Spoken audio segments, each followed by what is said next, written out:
Mrs. Kanara will be presenting some information on the ongoing refugee migration crisis in the Mediterranean, with special attention to Greece's role and point of view as a frontline state.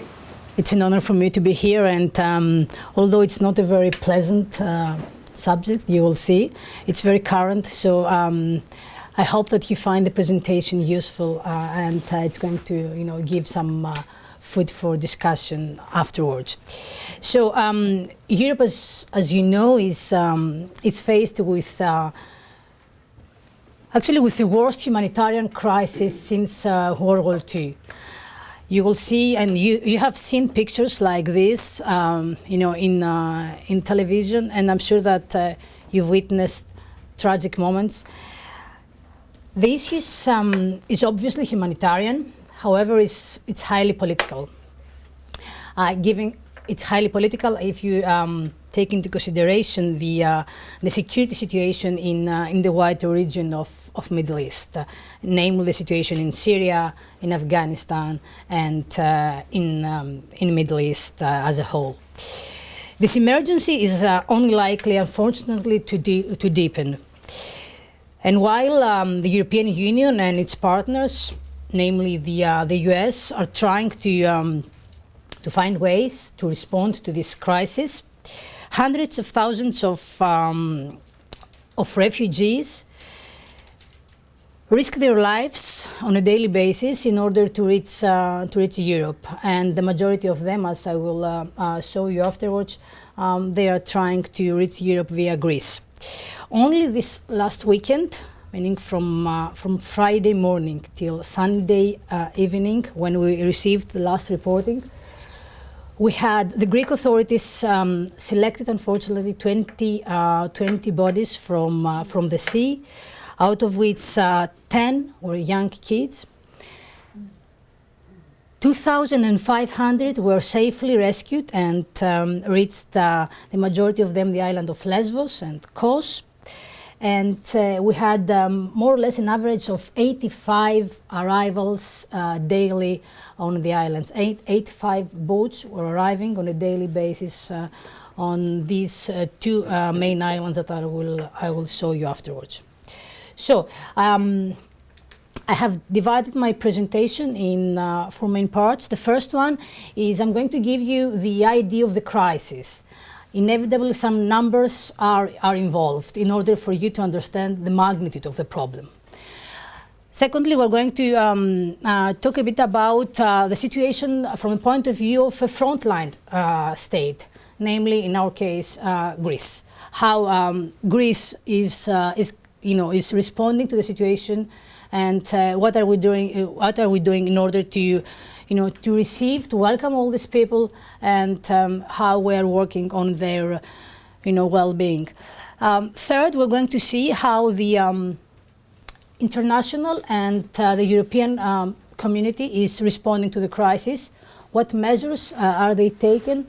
If they are successful or not, we will discuss it later at the fourth part of the presentation, which is some political considerations which are going to give rise also to discussion. So let's proceed with the idea of the crisis, as I told you. These are the numbers. Last update, it was obviously, as you see, on the 18th of October. More than 1 million arrivals by sea in 2015. Already we reached 3,100 dead or missing person. And 83% of those who arrived are coming from the world's top 10 refugee-producing countries, and I will show you right afterwards which are those countries.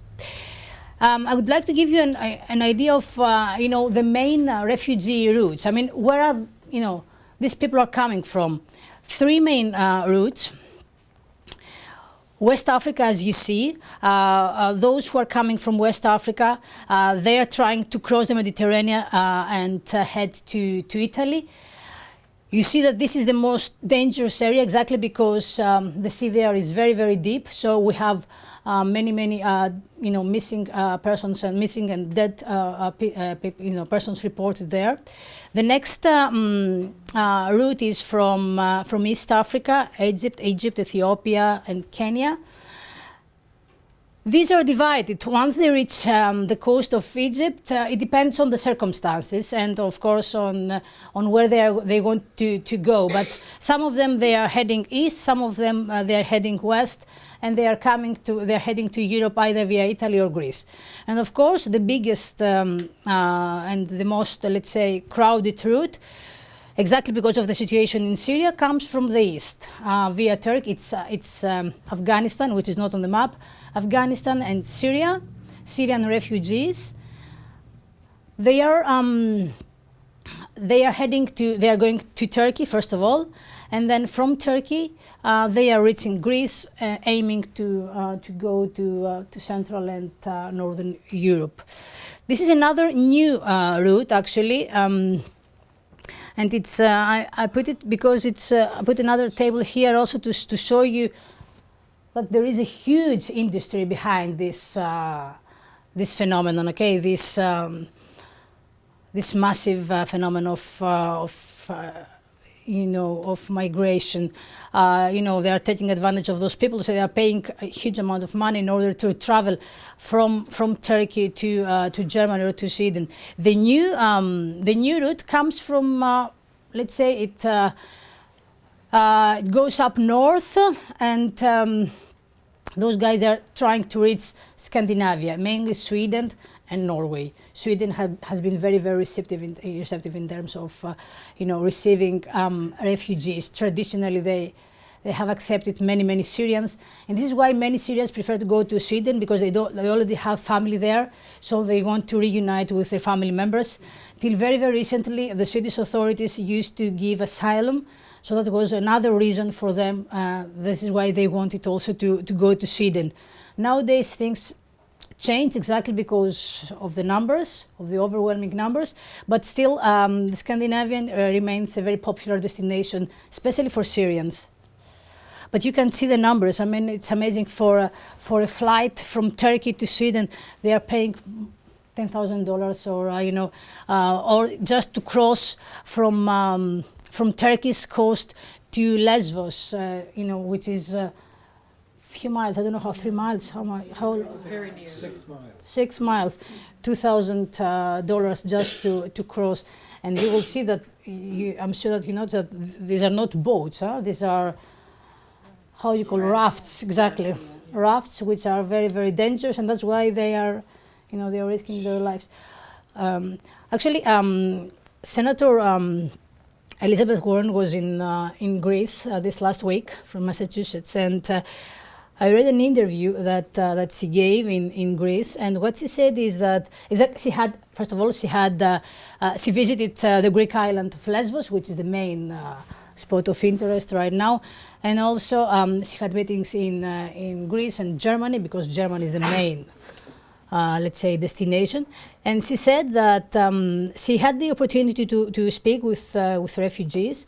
And what they told her is actually what we knew, but it's interesting, and it's also very useful when it comes from her mouth, that the refugees said that once they are on those rafts, okay, they have specific, let's say, orders or instructions from the traffickers to to make the raft, to take a knife and actually exactly, make the raft sink in order for the Coast Guard, in our case the Greek Coast Guard, to be obliged to rescue them, because otherwise they have to be, let's say, sent back to the Turkish line. So this is what they are doing. Deliberately they make those rafts sink, and this is why we have many accidents, because many of them, they don't even wear life vest, and especially they don't know how to swim. So this is a graph that shows you, as I told you, where they are coming from. I mean, in terms of nationalities, Syrians over 60%, of course, because of the civil war currently in Syria, Afghanistan, because of the action of the ISIS in the region, Eritrea, oppression, and all these the rest of the African countries. You see the numbers. We have exceeded 500,000 in Europe this last week, and you see the evolution. We had with grey is 2004 So you can see it's not even comparable. I mean, the situation between 2014 and 2015, it's not comparable. So you see we had 100%, more than 300% rise within a year.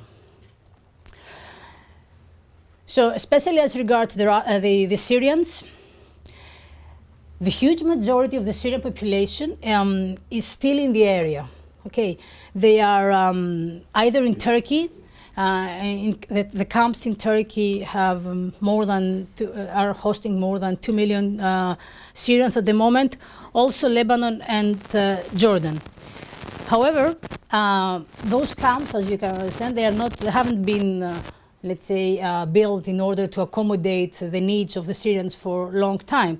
So increasingly, many Syrians, they're going to leave the camps and take their families and try to make this dangerous trip to to Europe via Turkey, or because they have to cross. All the camps are near the borders with Syria. So actually, they cross Turkey and then they come to Greece. Of course, you will see that there are Syrians in other European countries, and from this graph you can also see that Germany has received more asylum applications from Syrians than any other European state. Here is another graph to show you where they're going to go. They're going to go mainly to Germany, and of course to Sweden, as I told you. This is a graph that shows the total asylum application submitted by the end of July. However, if we take this precedence and by terms of population, Sweden comes first and not Germany. So it's, as I told you, it's a very they want to go to Sweden simply because they have members of their family waiting for them up there. Exactly, again, one graph to show you the evolution of the stands. It's there is no, as I told, there is no comparison between the years, exactly because of the fights especially in Syria, and not only that, but the problem is that we're expecting a rise exactly because. The situation in near Damascus and near the other big cities in Syria is getting worse. So despite the bad weather, despite the fact that winter is approaching, the authorities unfortunately do not expect that the phenomenon will ease. On the contrary, these are some demographics. Men, of course, the majority, followed by children and women. So let's take our case, the second part of the presentation, the case of Greece. What happens in the case of a frontline state? Again, the key figures, you saw it already, so I'm not going to repeat that. But this is also very interesting to see the daily arrivals per month. The numbers are simply overwhelming. It's very, very difficult for any country to control that.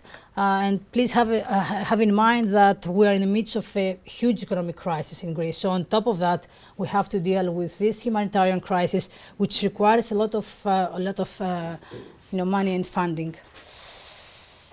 As I told you, main destinations from coastal Turkey is the islands of Lesbos and Kos. From there, after the registration procedure is complete, I will tell you about it later, they're being sent to Athens, and then to Europe by train and by buses. I mean, it's the numbers are simply amazing to control. In the case of Greece, we have overwhelming majority of Syrians, almost 70%. Exactly because we are very, very close. So this is the nearest route that they choose. Sorry.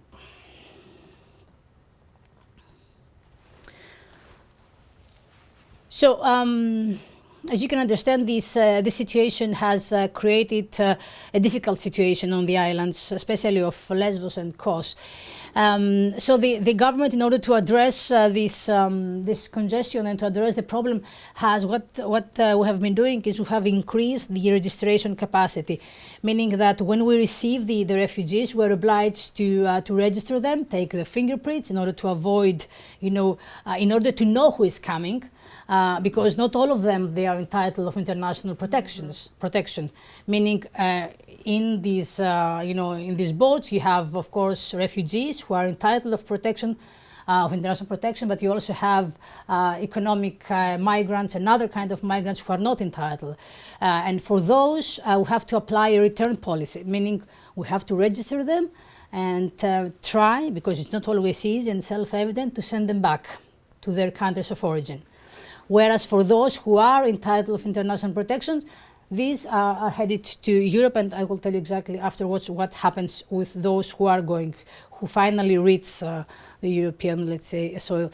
Especially, I was telling exactly that, especially in the case of Lesbos, I mean, the situation in the beginning of September, I mean, it reached its a very, very, critical point when, the island was really overcrowded by the number of refugees that have arrived. We had to increase our registration capacity. We deployed many officers. We had help from international partners who are on the ground.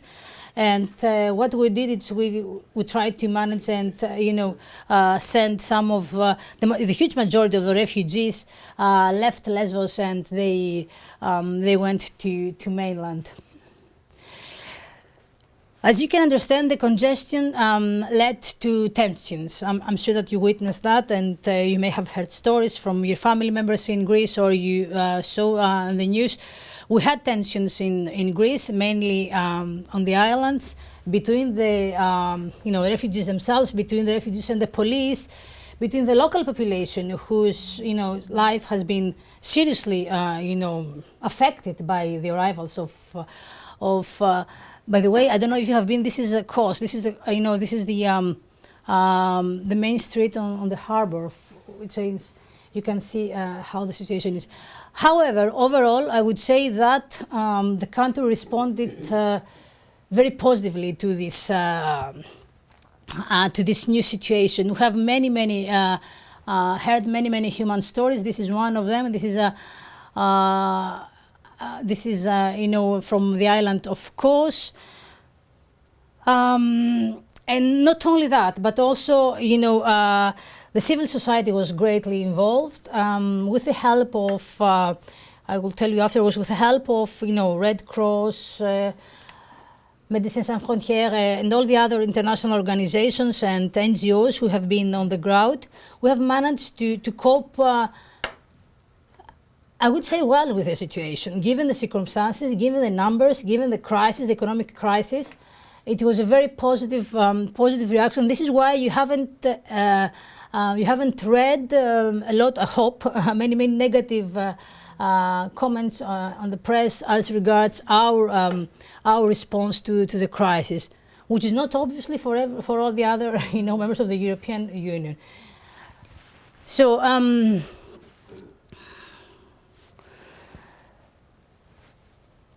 as I told you.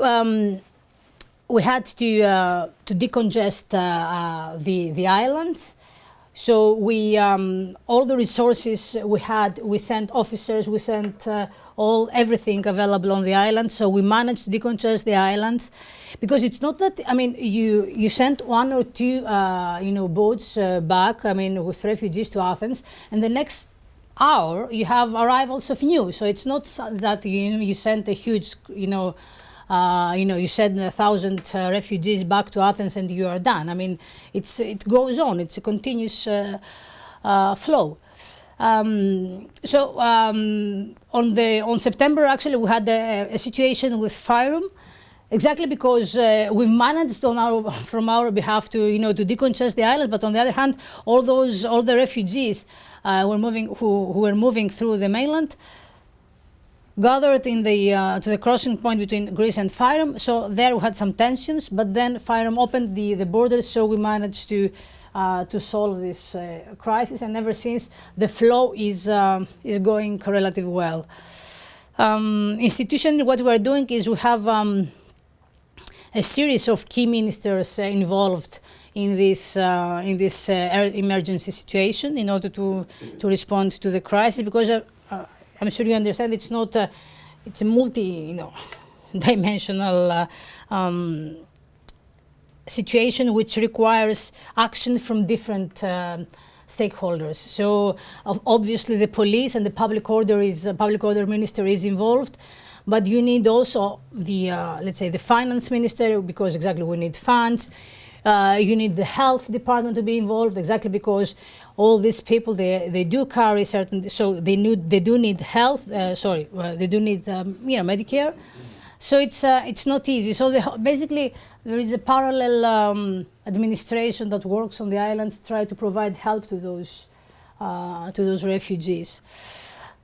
Obviously, there are needs and there are remaining gaps. Especially the situation in Athens is not good. We need to address urgently housing. They need housing of migrants and refugees in the Athens area.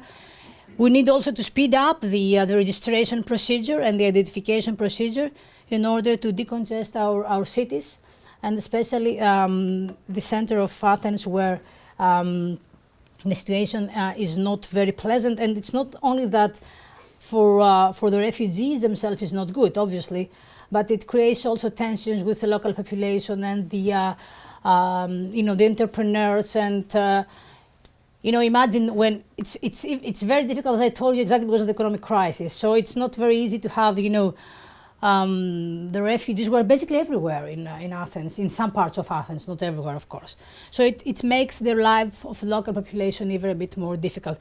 So recently what the government decided to do, I don't know if you have heard about that, is to host a number of refugees in the stadiums used for the 2004 Olympics. So this is a new, let's say, idea, which would provide shelter to those people. At the same time, we will make some use of those stadiums and infrastructure who has been, let's say, left all these years. But this, of course, is a temporary measure. We cannot have them there for I don't know for how long. Plus, they don't want to be in Greece. They want to leave. So this is the thing. They want to apply for asylum somewhere else. They don't want to stay in Greece, exactly because they know that because of the economic situation, it's not easy for them to find jobs in Greece. And this is what they are trying to do, find a better future somewhere else.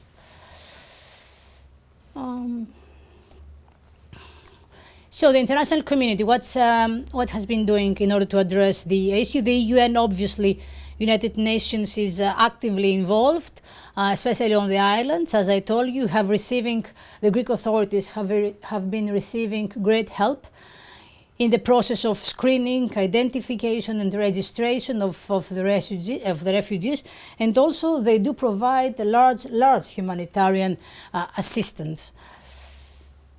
You can see that a total of $2.7 million US has so far been received for the emergency appeal, mainly from those countries, but also from private donors. As I told you, on the ground, we have also other partners, such as the Red Cross, Médecins Sans Frontières, IRC, Save the Children, and other partners of the civil society who have been doing an excellent job in helping the Greek authorities addressing the situation. Now, it's not, but it has become mainly a European problem. What I want to say is that it shouldn't be. The refugees are coming from Syria, they're coming from Afghanistan, they are coming from all over the world. It happens that Europe and Greece and Europe is closer, so they are coming via Greece. But it is a problem that the international community as a whole has to address, and not specifically Greece or Europe. Nevertheless, exactly because we do have the problem in the European Union, we were obliged as a union to take some first measures in order to address the situation. Okay, so what we did is in December, the European Council, meaning the heads of states, decided to urgently reallocate totally 160,000 refugees, mainly from Greece and Italy. Initially, Hungary was also in that proposal, but Hungary decided not to participate in this program.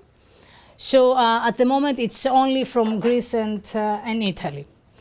Of course, they also decided to provide extra financial assistance, to provide assistance not only to the partners on the ground, but also to the neighboring countries, namely Lebanon, Turkey, and Jordan, to facilitate to enhance their reception facilities, mainly in the camps. To assist also transit countries, such as those of Western Balkans, to handle the flows. Increase funding for African countries as a source, as a country of, as countries from origin.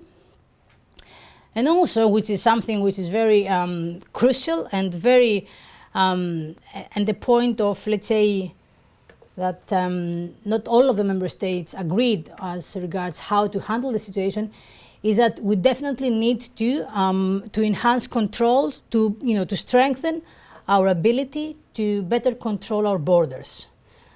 But how we're going to do that, this is something that we do not see eye to eye in the European Union.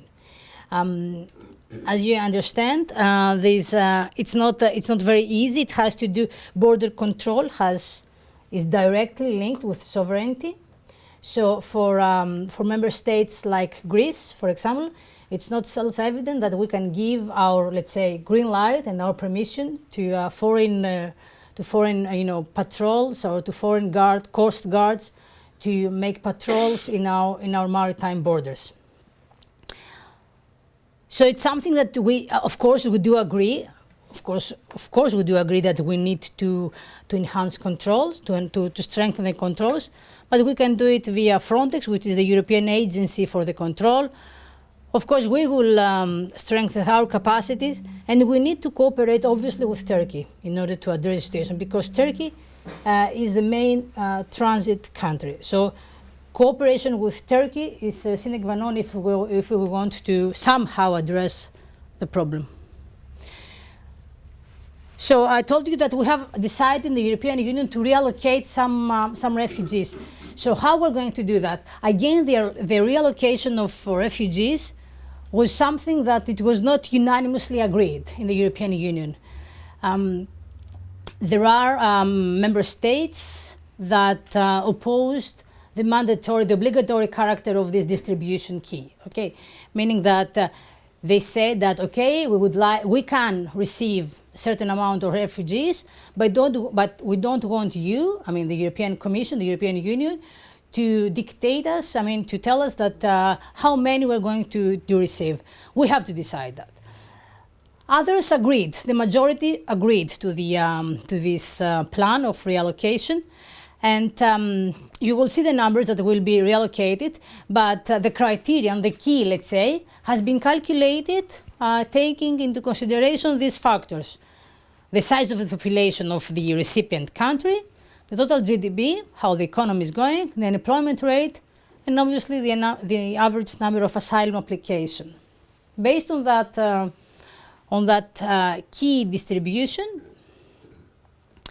this is how things will look like when we will start to implement the reallocation plan. The huge majority, obviously, first of all, dark green is, I told you that the plan involves refugees from Italy and Greece. Okay, so dark green is Italy and lighter green is migrants from Greece. So for the time being, we have agreed initially in the first, let's say this first phase, to start implementing the plan for 65 almost thousand refugees. The huge majority goes in Germany, followed by France and Spain, Poland and the Netherlands. Germany will receive in this first phase of the plan almost 17,000 refugees.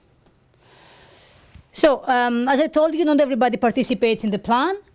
First of all, we have those UK, Ireland, and Denmark are those member states who are not participating in the justice and police cooperation in Europe. They have an opt-out, meaning that only if they wish, only if they say that yes, we are willing to host some refugees, they will receive it. They are not obliged, in other words, to receive refugees.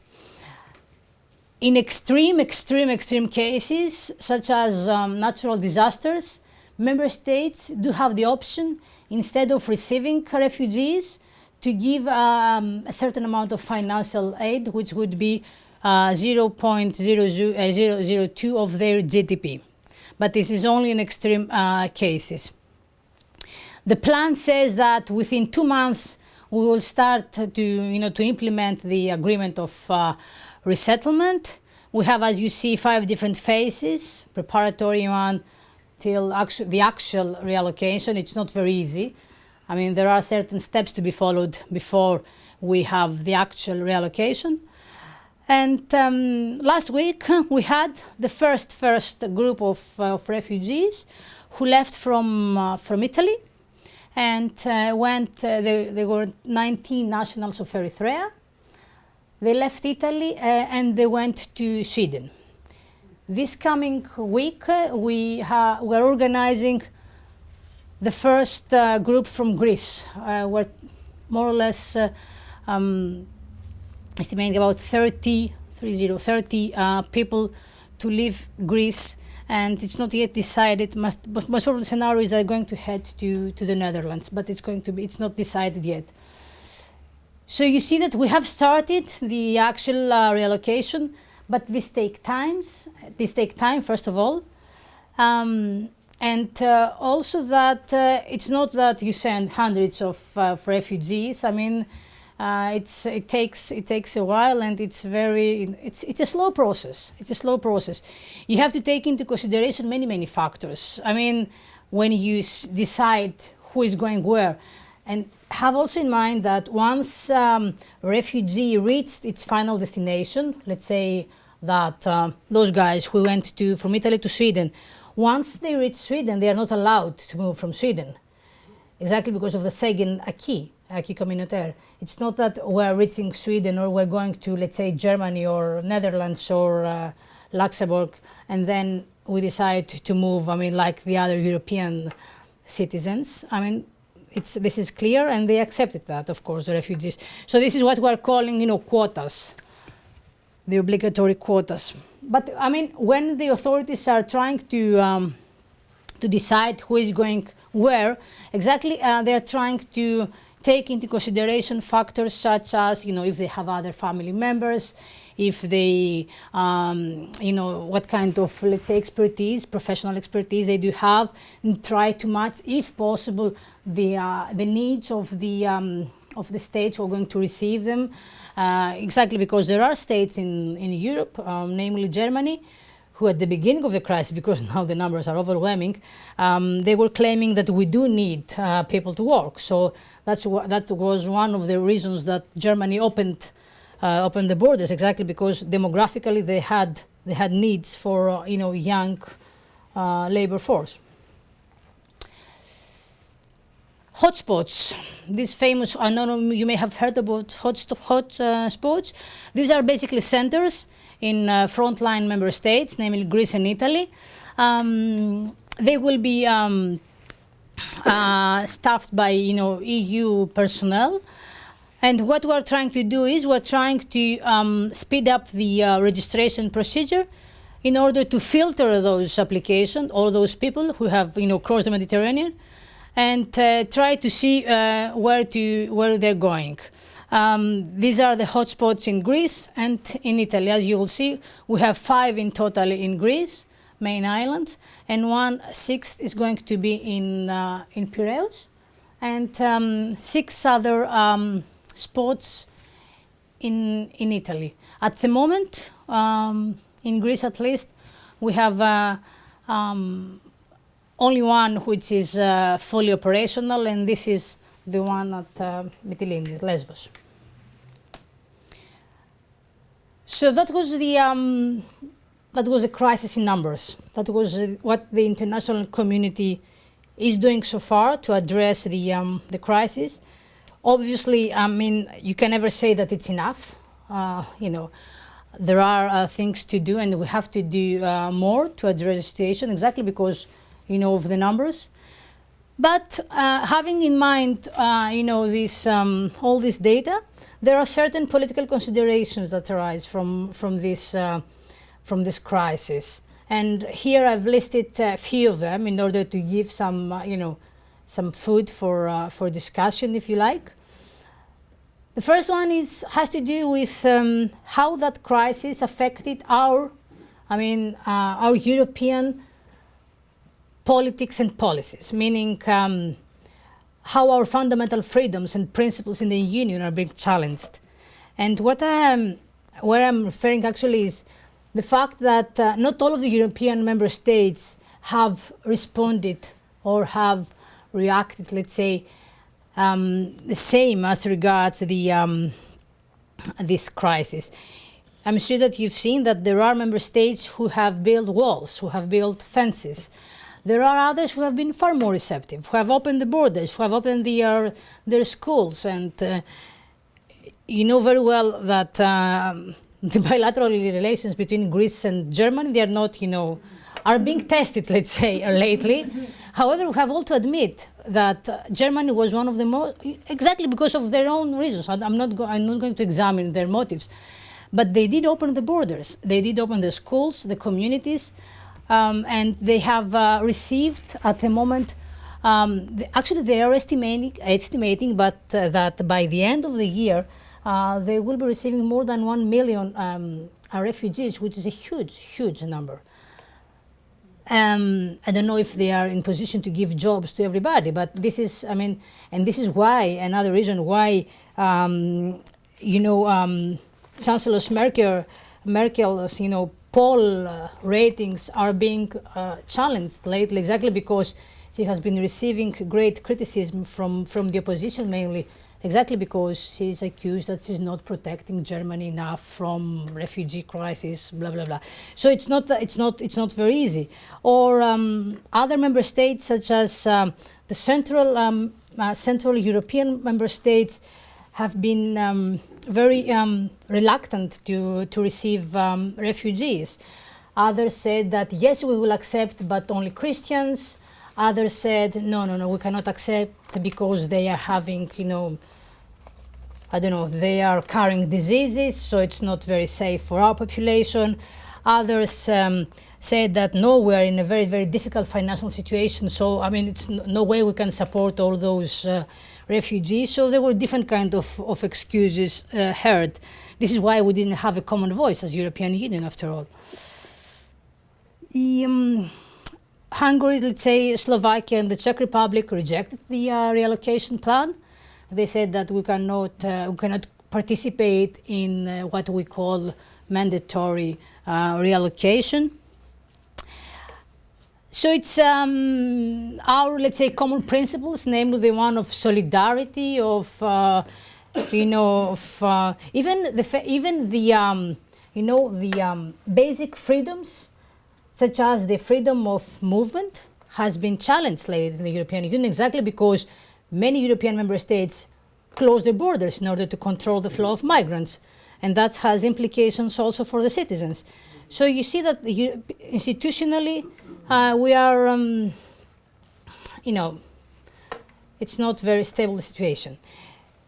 So that was the first, let's say, consideration. The second one is about our foreign policy. Obviously, something is not going well with the foreign policy of the European Union, of the United States, of NATO alliance. The way we handle crisis in our region, results show that the way we handle the crisis, it was not, let's say, the proper one. We have created a series of reactions, and now that we are called to manage the repercussions of those, let's say, of those actions and decisions, now we have a problem because we are, what we're doing is we apply solidarity but ad hoc. Anyway, another thing, what about the relationship between EU and US? The United States recently stated that they can receive more or less 10,000 refugees. As you understand, 10,000 refugees, it's half of those that are arriving only at the island of Lesbos this weekend. Yeah. So you can understand that it's not enough, obviously. However, there are other ways, to help. They can, let's say, give financial aid or humanitarian assistance. There are ways, but they have to be involved as well. Another question is how UN, the United Nations, the organization, has responded so far to the crisis. Have they done enough? Do they have the capacity to do more? Or again, this multinational system has reached its limits in terms of efficiency? Another question, this famous EU-Turkey relations. I don't know if you read in the press lately, but as I told you, it's eminent for the European Union and for Greece, of course, to cooperate closely with Turkey in order to control the flow of migrants. However, Turkey, who has already, as I told you, hosted more than 2 million Syrians on their ground, they do ask some, how am I supposed to say that very diplomatically? Let's say, not rewards, but assistance, okay, assistance in order to, to help us control the flow.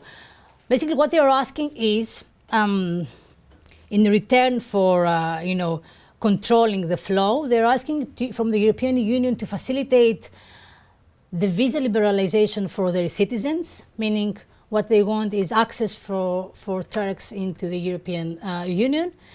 They're going to speed up the accession negotiations with Turkey. You may know that we have underway accession negotiations, which, however, for a variety of reasons, they're not proceeding very well, so they want to speed up this process. And of course, they want money. And to be fair, they do need money. They host 2 million Syrians. All those people, they do need food on a daily basis. They do need medicines. They do need, any kind of care. So the European Union has to, and decided already to help the Turkish authorities address this crisis. And finally, last but not least, our relations with Russia. Russia decided, this couple of weeks ago to military intervene in Syria. Actually, they are bombing the Syrian. So they are directly involved. You know that they do, it's not a secret that they do help the regime, Assad's regime, to take back control of the country. And now the question is how the international community is responding to that activity by Russia on the region. The US, has stepped back, saying that we don't want to be directly involved. On the other hand, the European Union has 28 different voices in terms of foreign policy, so it's very difficult to coordinate. And the other partners in the region, namely Iran, is also very heavily involved in favor, again, of Assad. And in the meantime, you have thousands of refugees fleeing away from the country exactly because the situation is becoming unbearable. So that was it. It was not very, I told you from the beginning, it's not very pleasant, but for a political scientist, is at least is intriguing, the whole thing. It has, too many issues arise. So thank you very much, and whatever you want. Thank you. Thank you. This was very, very helpful. Thank you. And really interesting. Of course, the country that's missing is, as you mentioned, is UK. And I was wondering if you could speak a little bit about the United Kingdom and why, what they have. UK is missing exactly because many years ago, when we established the common policy on justice and home affairs, they decided, along with Ireland and Denmark, to abstain. So they do not participate in this common policy. So meaning they don't participate meaning that they are not bound by the relevant regulations and decision in that field. However, they have recently decided and already announced that they will give a huge humanitarian assistance. From what I understand, it's the biggest they have ever given to targeted refugees, meaning the Syrians. They don't want to. Plus, they said that they will accept a limited number of refugees in the UK. So financial huge assistance and a limited number of refugees.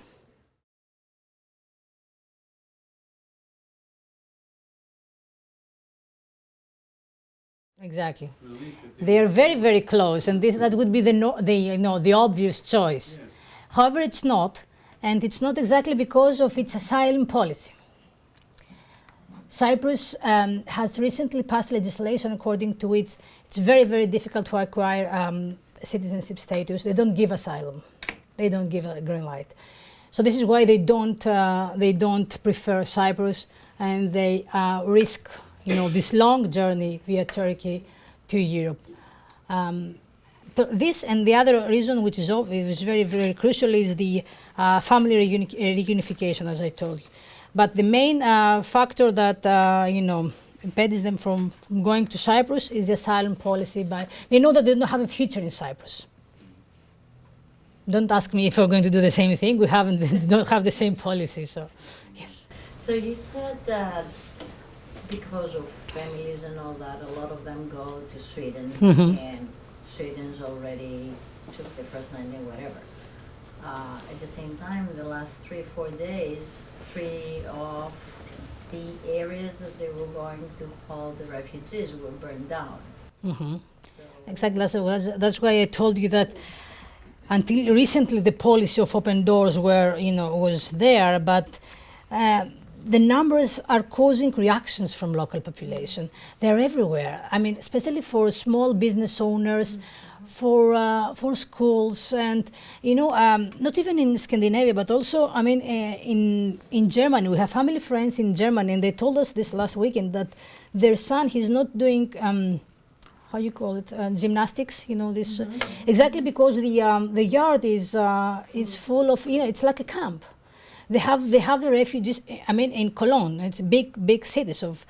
Even in Germany, with all the resources that they have, the money that they spend, they cannot control the situation anymore. Exactly because of the overwhelming numbers. And nowadays, you see phenomena of racism or other attacks in Scandinavia, in societies which are traditionally very, very open. We're not talking about central. I do have colleagues from Central European member states, okay? And when we're discussing, they are trying obviously to defend their own policy, national policy. And the argument that they are saying is that we are not used to receiving refugees. We are not open, let's say, society. We have a tradition of sending refugees to other European member states, but we're very, very homogeneous. Of course, this is not an excuse. We're very, very homogeneous, religiously and ethnically, which the same goes for Greece as well. And it's not. They do have the. But anyway, so they are afraid. Their authorities. They are afraid of creating tensions internally. Some of them, they have very, very strong opposition, right-wing opposition. So they are afraid, the leadership is afraid of the opposition. So it's not, every single case is different on how they respond. Yes. I don't know whether I have understood it all right. You said like the 19 Eritreans, they were flew to Sweden. They left from Italy to Sweden. And then they decided to move there. And did you say that, they after they chose where to go, they They- cannot move? Yes. again? First of all, they're not choosing. That's very polite. Then that's against the fundamental principle of freedom. No, it's not applied. No, it's not applied. They are not EU citizens. The freedom of the free circulation of citizens applies to EU nationals. The guys from Eritrea in that case, they are entitled of international protection. So that's why they are granted asylum. According to some criteria, this group is going to Sweden. Maybe they have family there, they have whatever, some other ties. But once they reach the Swedish soil, they have to stay there. But once they get their own passport, of EU passport, I don't know. No. It's not they're getting the. It's not they're getting They the. may never get it. It's There a. are Turks. Sure. Turkish citizens who live in Germany for 3 or 4 generations. They're not German citizens. Don't equate the U.S. with the Europeans. then there's no equality or Well, that's what you think. Listen. There is equality. You give them asylum. You give them protection to live in your country. Yes, I You mean. don't know these people from a hole in the ground, Yeah. and then you say, "Come and stay with us." Now, It's a isn't that business. enough? No, but Everything then else they have to should- earn. Sorry, I want to listen. If I go to Japan, they won't give me citizenship. No, Listen, I'm talking about is the policy. There's a way of integrating the people. They are members of the society. They will be given jobs. They will participating in the education system, blah blah. But they are not equally. They are not granted equal rights as the EU citizens. After a certain period of time, I don't know exactly, because this is a new situation. I have to be very honest with you. I don't know what will happen in 10 years. I mean, after 10 years, if they reside permanently and they are lawful citizens of, let's say, Sweden. I don't know what the Swedish authorities may decide to do with them. If they do fulfill certain requirements, if they're going to have a transitional, let's say, status and be granted the Swedish nationality afterwards. But this is something hasn't been decided yet. The question that I have is not in the list of political considerations you have, so allow me to introduce a new question. These people are living societies that are in trouble. Okay, and they are seeking to go to a country where they can find future for themselves and their families. So they go, say, to Sweden. I'll use that as an example. Then what are they going to do? Are they going to say, now we want Sharia law and we want all these crazy things that they had in their countries that brought them to the position they are, or what are they going to do? Listen, I mean, we have to be respectful. Once we decide to receive all those the refugees, we have to be respectful of their beliefs. It's like we are forbidden, let's say, in the States to have our churches. If you are like, let's say, the Central European member states who said, no way, we're not receiving Christians, this is another, Muslims, this is another thing. But the thing is that we have applied and we want to say that we are a tolerant society in the European Union, respectful of, of the freedoms, let's say, of the basic freedoms of human beings. So it would be, in my view, of course, inconceivable to deny, all those people from, the right to exercise their basic freedoms. Otherwise, you shouldn't accept them. You cannot say that I accept only Christians or only Muslims, so I'm doing, Christian temples and I'm not doing, mosques. You have to decide. I mean, this is a sovereign right of every member state. That's why we decide to participate or not.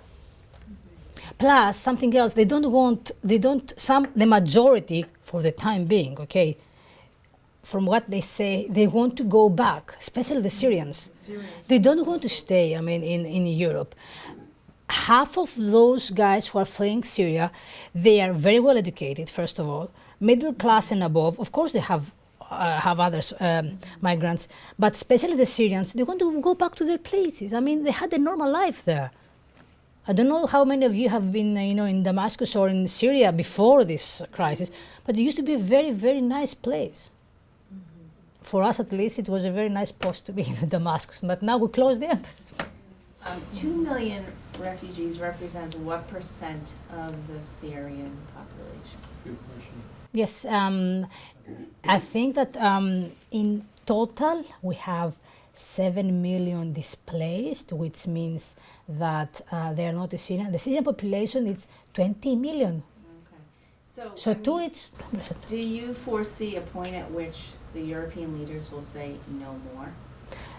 we're closing. You We're know, very is it close, the unfortunately. People, you know, because the people of the European Union haven't been asked if this is okay. The leaders have made this decision. And as you brought up over there, you know, now there's some pushback. So, you know, Yes, that is. that going to be what turns the tide? This is why we're saying that we have to address the roots of the problem, because it's not only managing the flows. What the Commission and the European Union is saying, that we do have an urgent situation in our hands. We have millions of Syrians in our borders, so we have to provide housing for those people. We have to provide food. We have to address their primary needs. But in parallel, you have to address the main roots of the problem. Otherwise, you keep on, the crisis will only deepen, and this is what we expect, because the situation on the ground is getting worse. And this is a foreign policy matter. It has nothing to do with humanitarian. It's a typical security/foreign policy situation there.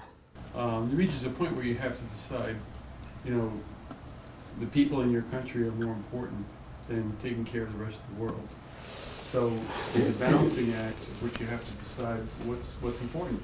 There are people in Athens that are sleeping, Greek people sleeping on the streets, that are I know. unemployed, That's right. that are hungry. I know. So yeah, you're bringing in people from other parts of the world. Yeah. And I understand it's a But war-torn you don't country. necessarily bring them in, they come in once, Well- especially if they have the slush boat, what do?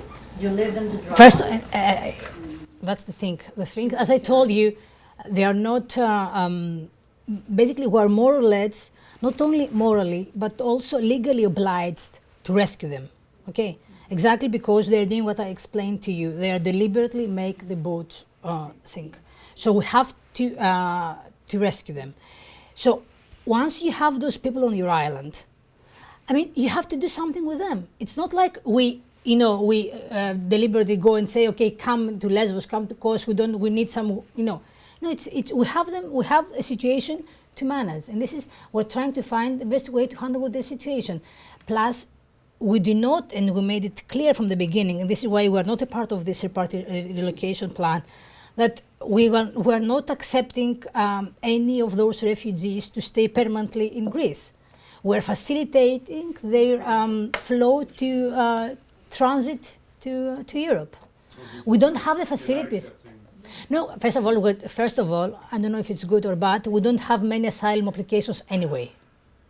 So what we're trying to do is, exactly because of the economic situation, we don't have jobs to give. So they don't want to stay in Greece. So what we're trying to do, and this is what we have to do, and we have to do it quickly, we have to register them, take their fingerprints, see who, when I'm saying register is, filter the flow and see who are entitled of international protections, send them to mainland, and from Athens to Europe. Who are not, and this is a problem for Greece now. That's the problem. That's the problem for Greece now, because whoever is not entitled is stuck in Greece. That's right. And this is why we're saying we have to speed up the return policy. But return policy means we have to have the collaboration of the origin countries, of Turkey, and also of the Afghanistan, Pakistan. So this is something that we have to work, and we are working very, very closely. And actually this coming week we have 2 flights scheduled, one for Pakistan and another for Afghanistan from Athens, for to repatriate people. But it's not very easy. You cannot imagine, what they are doing in order to avoid repatriation. Okay, first of all, they don't have documents. Right. They don't, they throw them away, so they don't have documents. Some of them, they are burning their fingerprints in order not to be recognized by. Sorry. Yeah. So it's not easy to identify them. Others, of course, are escaping Athens. So it's not very easy to locate them because they are spreading all over the place. So it's not easy. What we are doing in Athens is we're trying to work very, very closely with the embassies of Pakistan and Afghanistan and, of course, Turkey. With Turkey, we have a readmission protocol. The problem with Turkey is that they don't implement the protocol, and while we are applying for readmission, they accept 1 or 2 per month, something like that, which is totally irrelevant. But because Turkey now, faces the whole thing and reacts as if the whole thing is a package. I mean, they're trying to get some benefits from the European Union. They have ongoing negotiations with the Union, so they want to see a benefit for their own people. So they are doing that, and they are getting back significant help from the European Union. It's not that they are doing that in vain. They do have results. No?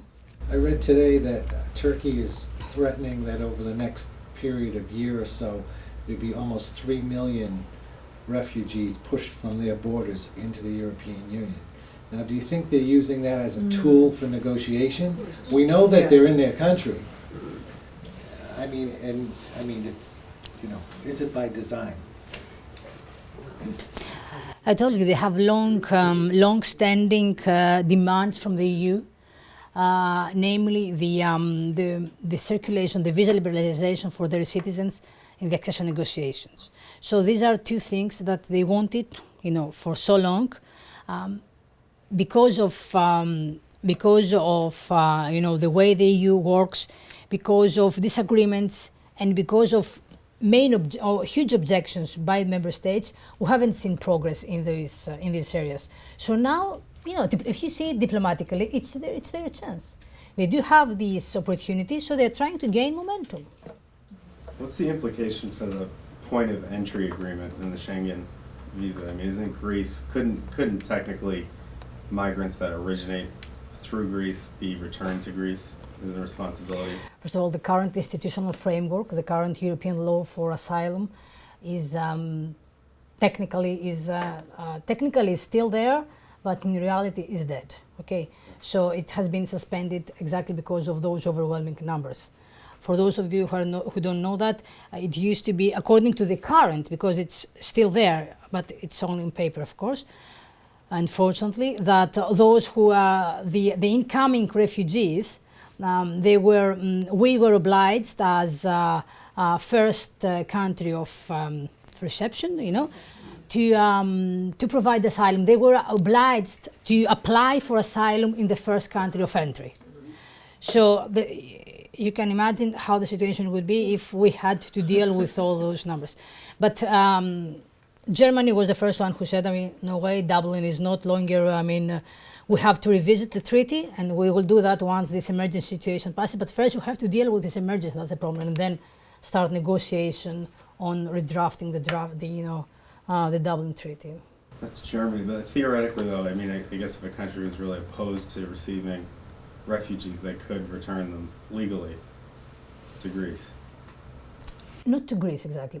If they reach the ground of the ground, yeah. If they let's say that they are in Netherlands, to be returned to Greece.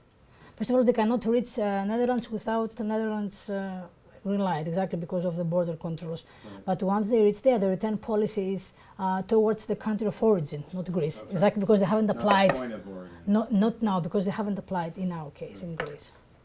You showed that Chios is a hot spot.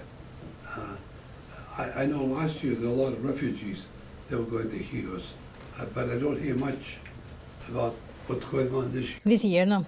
Apparently it lost a bit of its popularity, exactly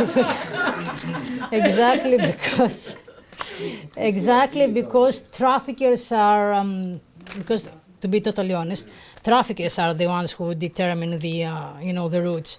So they are preferring Lesbos, which is very, very, very close, and also it's also. Samos is very close. Mm-hmm. Yes, Samos is it's very also very. It's for Mytilene. We've been getting a lot of refugees there. So I've been talking to relatives and friends. Yeah.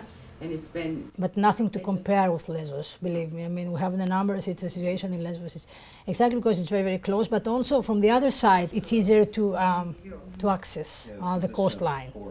Chios, the position of the port makes it difficult by sea to. Another reason for that, yes. Let's hope. We'll see. You're welcome. Thanks a lot. Thank you so much. Thank you. Nations are disappearing. People are dying.